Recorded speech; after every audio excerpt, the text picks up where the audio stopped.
Assalamu alaikum wa rahmatullah wa barakatuh. Paix sur ceux qui suivent la guidée. Paix et bénédiction sur le prophète sallallahu alayhi wa sallam, sur ses compagnons, ses amis, sa famille, ainsi que sur tous ceux qui le suivront de bonne foi jusqu'au jour du jugement. De nos jours, il est à la mode chez les gens qui se présentent comme des intellectuels de dire en fait, moi je suis un adepte d'un dieu. Ils appellent ça le dieu de Spinoza. Et en fait, c'est le même dieu de Einstein, de Freud, etc. Tous des gens d'origine juive, entre parenthèses, qui se sont rebellés contre leur éducation juive, sont venus avec la science, la psychanalyse, la philosophie, etc., pour venir avec leur idée de Dieu.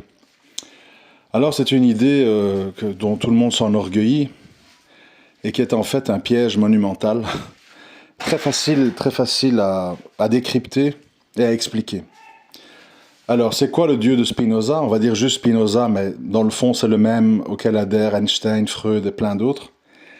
C'est en fait un dieu créateur qui a créé l'univers, la vie, etc., etc., la nature, l'harmonie, les chromosomes, etc. Mais c'est un dieu spectateur. C'est-à-dire c'est un dieu qui a créé et qui n'intervient pas. Et qui ne donne pas aux hommes, je rappelle quand même en passant que les hommes sont une création un petit peu spéciale. C'est une créature qui a le libre arbitre, qui a la conscience, qui réfléchit à des questions existentielles, d'où je viens, où je vais, pourquoi, etc. C'est pas une créature comme une autre, c'est pas une créature statique, comme des montagnes ou des arbres, c'est pas une créature animale, qui eux ne répondent exclusivement qu'à leurs instincts basiques, survivre, se reproduire, se battre pour la survie et pour transmettre ces chromosomes à leur descendance. C'est une création, jusqu'à preuve du contraire, unique, et donc précieuse, et donc spéciale. Bon. Et aussi, évidemment, une créature différente des anges, qui eux n'ont pas ce libre arbitre, puisqu'ils obéissent à tout ce que Dieu leur demande. Donc nous sommes devant un cas spécial, les êtres humains.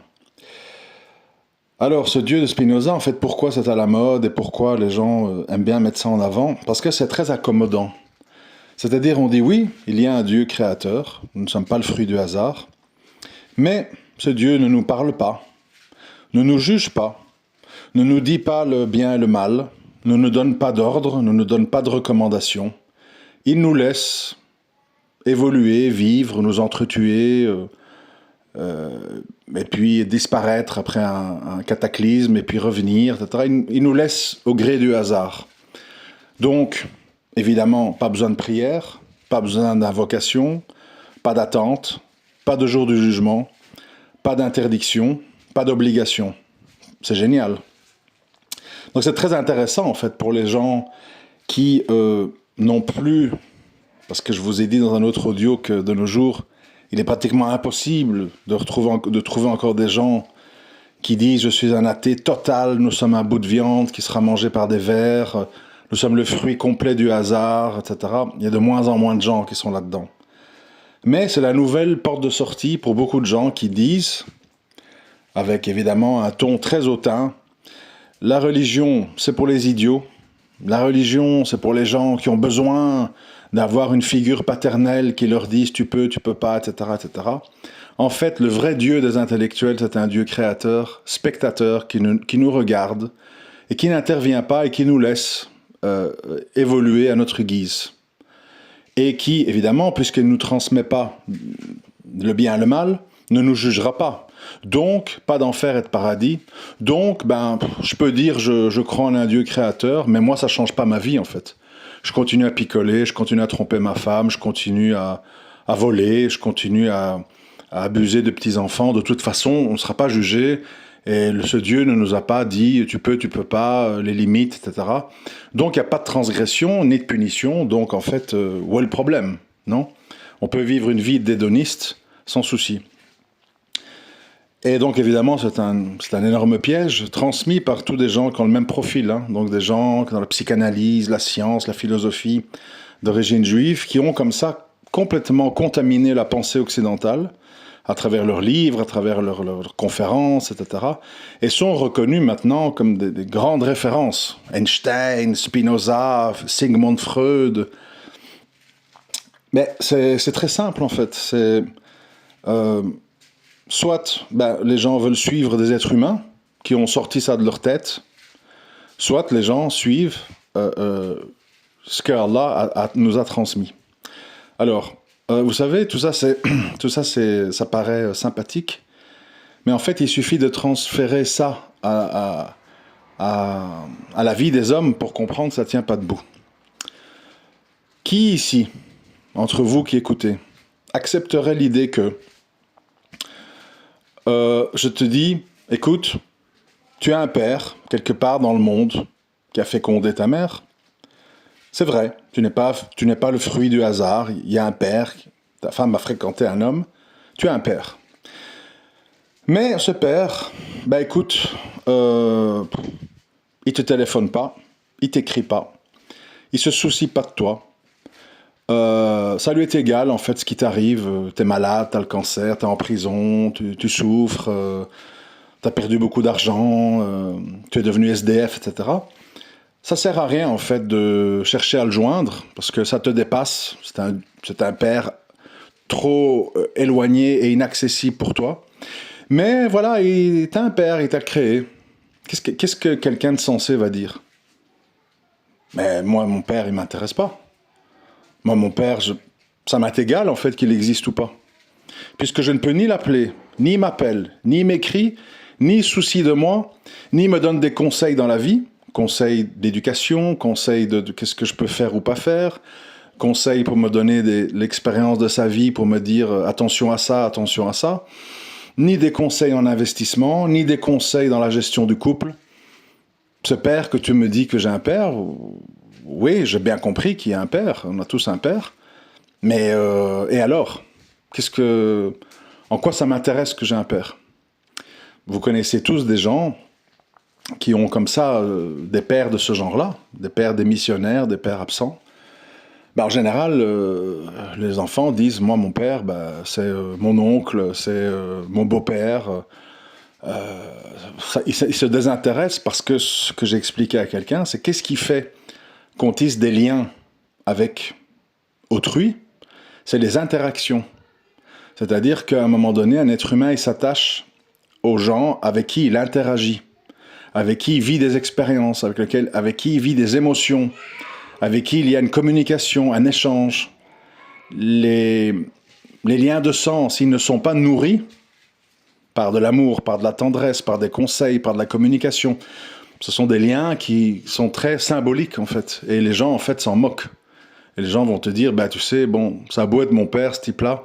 Moi, en fait, mon beau-père, avec lui au moins, il m'a consacré du temps, il m'a éduqué, il m'a fait visiter des musées, des parcs, il s'est soucié de moi. Pour moi, c'est lui mon père. Moi, le père dont tu me parles, il ne m'intéresse pas. Et c'est la même chose, en fait. On nous demande d'adhérer à un créateur, à un Dieu, qui, en fait, se préoccupe pas de nous, en fait. Qui nous a créés, excusez-moi pour le côté blasphématoire, mais je parle évidemment de leur Dieu, pas du nôtre. Un Dieu, en fait, qui rigole. Ah, les humains s'entretuent. Ah, les tribus aztèques et papous sont des cannibales. Ah, il y a l'inceste. Ah, il y a le racisme. Ah, il y a le génocide. Ah, il y a l'esclavage. Oh, écoute, c'est amusant, quoi. Quelle pièce de théâtre sympathique, tu vois. En fait, c'est d'un grotesque absolu. Mais tu as beaucoup de gens qui se croient intelligents en disant « Moi, je crois au Dieu de Spinoza ». Et ils se cachent la réalité, la cruelle réalité qui est en fait que ils ne veulent pas admettre qu'un créateur tout-puissant, s'il nous aime et s'il est miséricordieux, il est à l'écoute de nos invocations, il est à l'écoute de nos prières. Il nous veut du bien, il veut nous empêcher d'aller vers le mal, il veut nous préserver des fausses pistes, des choses qui nous font du mal mais qui peuvent nous plaire de prime abord. Et donc, il nous donne des recommandations, et donc il nous donne des ordres, et il nous dit, si tu ne crois pas en moi, si tu m'associes, si tu prends tout ça en dérision, en rigolade, Mais il y aura un jour où on va te juger et où tous tes actes seront mis dans une balance. Et tu recevras ton livre de ta vie dans ta main gauche ou ta main droite. Et il y aura des conséquences à ça. Et ça, évidemment, les gens, ils ne veulent pas. Les gens ne veulent pas rendre des comptes, les gens ne veulent pas de discipline, les gens ne veulent pas se restreindre, les gens ne veulent pas d'obligation. Et pourtant, ah oui, et pourtant, la religion la plus structurée, où il y a le plus de points qui peuvent déranger, on le voit, c'est pas pour rien que l'islam est montré du doigt partout, est la seule religion en croissance. Est la seule religion qui continue aux quatre coins du monde à s'agrandir en nombre d'adeptes. Oui, il y a des musulmans ignorants. Oui, il y a des musulmans laxistes. Oui, il y a des musulmans ignorants. Je l'ai déjà dit. Mais les gens qui se proclament de l'islam, ça ne cesse d'augmenter, c'est de plus en plus important. Malgré que l'islam a tout contre lui. L'opinion publique, les médias, le mondialisme avec tout ce qui va avec, c'est-à-dire l'usure, l'hédonisme, la nudité, le LGBT, etc. L'islam est un barrage. Et un barrage qu'on détruit à coups de commentaires négatifs, à coups de stigmatisation, à coups de descriptions caricaturales, etc., etc. Mais malgré ça, comme c'est la religion de vérité, elle sera victorieuse. N'en déplaise à ceux qui doutent, aux hypocrites, aux lâches, etc., etc.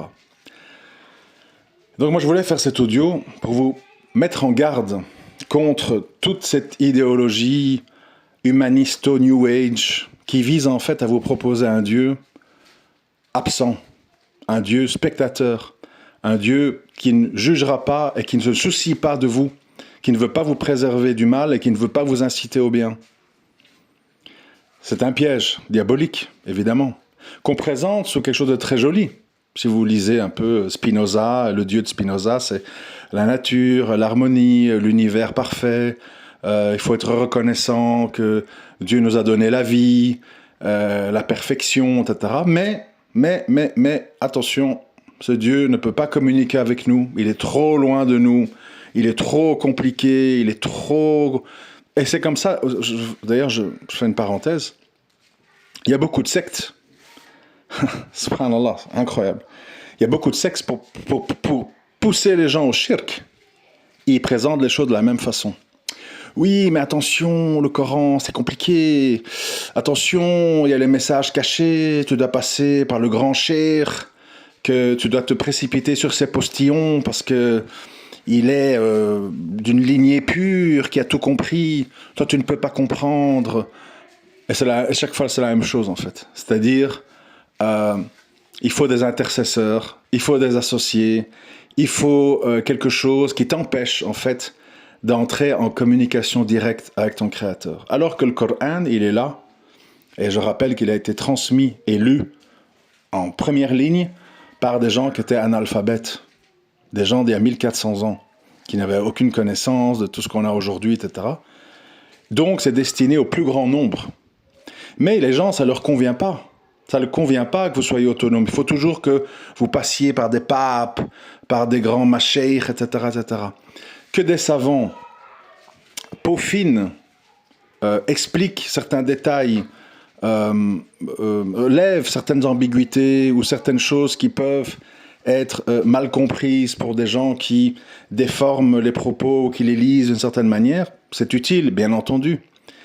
Mais vouloir faire penser, comme certaines sectes qui se revendiquent de l'islam, qu'en fait, sans tel ou tel cheikh, chacun suivant sa secte évidemment, mettra son cheikh en avant, en fait tu n'es pas apte à comprendre, et attention, ne pense pas par toi-même, ne lis pas, ne réfléchis pas, parce que tu dois passer par le cheikh qui lui va tout filtrer à ta place.